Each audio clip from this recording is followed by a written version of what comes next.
Moi je m'appelle Lucie, j'ai 19 ans, j'habite en région parisienne et en ce moment je suis étudiante en BTS Tourisme à Paris.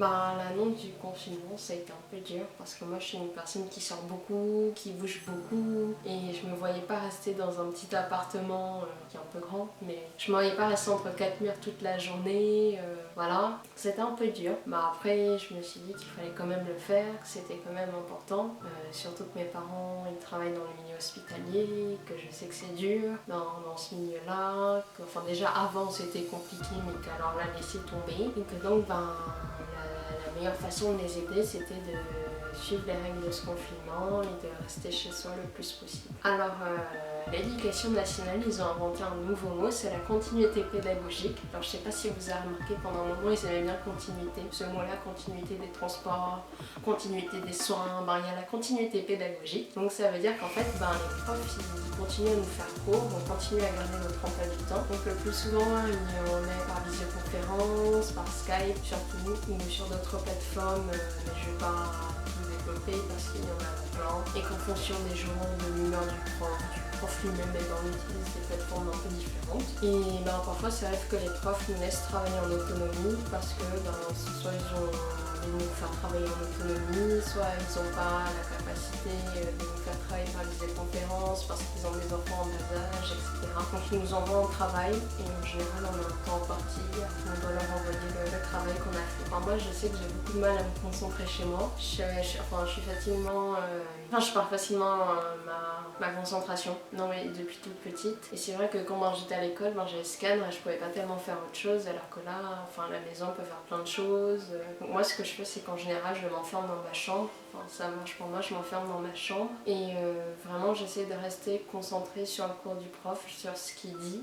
J'essaie de taper sur mon ordi parce que ça du coup ça m'aide à bien me concentrer sur ce qu'il dit. Et, après je sais que c'est un peu compliqué parce que moi par exemple au lycée j'ai pas accès à internet donc je peux pas regarder tout ce qui est Facebook, mon adresse et tout. Là j'ai un peu plus de mal mais j'essaie vraiment de le faire parce que quand j'arrive pas à être concentrée sur un cours, ça me frustre. J'aime pas être frustrée, j'essaie vraiment de faire abstraction de tout ça. Moi j'aime bien réviser tout le temps. Si un jour je révise pas, je me sens pas bien quoi. Donc en général j'essaie toujours au moins de relire les cours que j'ai pas eu dans la journée pour me rappeler un peu ce qui a été fait, ce qui a été vu. Je vais pas forcément développer parce que c'est vrai qu'en BTS pas tellement la nécessité de développer, on a déjà tout dans notre cours. Mais après parfois ça m'arrive je lis souvent des livres, ça m'arrive de regarder des documentaires sur des choses qu'on a fait en classe, donc ça aide. Et j'ai dit je lis beaucoup. Parfois je regarde des documentaires. Au début je faisais un puzzle, genre un gros puzzle, si on un peu chinois, il est trop beau. Sinon je fais du sport. Là par exemple je marche, dans notre résidence, on a de la chance, on a un petit jardin. Je viens de jardin en bas. Il y a aussi du ping-pong, donc quand ma soeur a la volonté de le faire, ma mère a le temps, on fait du ping-pong. Ou sinon je fais aussi du yoga. Ça c'est le nouveau truc que j'avais pas le temps de faire avant le confinement que je fais là, parce que je suis une personne assez angoissée, et que le yoga ça me permet justement un peu de déstresser et de se sentir mieux. Et je regarde aussi un peu dans la télé.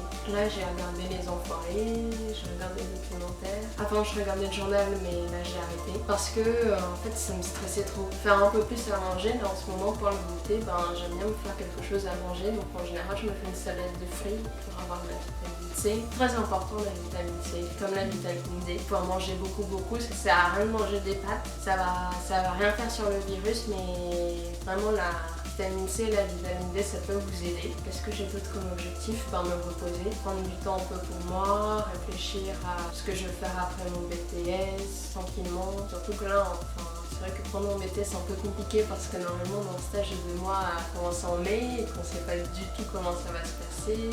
On a très peu d'informations et même au-dessus, personne ne l'info donc c'est un peu compliqué. Et puis vraiment pouvoir mieux gérer mon stress, surtout par rapport à la situation.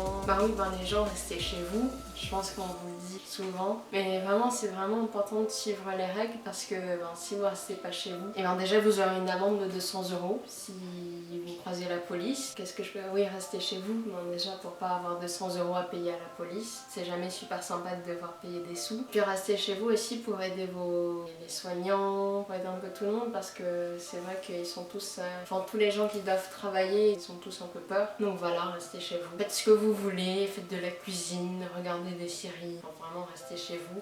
Et évitez de dévaliser aussi les supermarchés parce que, enfin, je sais pas si vous avez l'intention d'ouvrir un magasin ou un restaurant, mais là, genre, il n'y a plus rien, donc dites-moi, parce que si vous ouvrez un restaurant, bah moi je viens chez vous, quoi. On va être clair, ça sert à rien d'acheter trop de choses, ça va aller.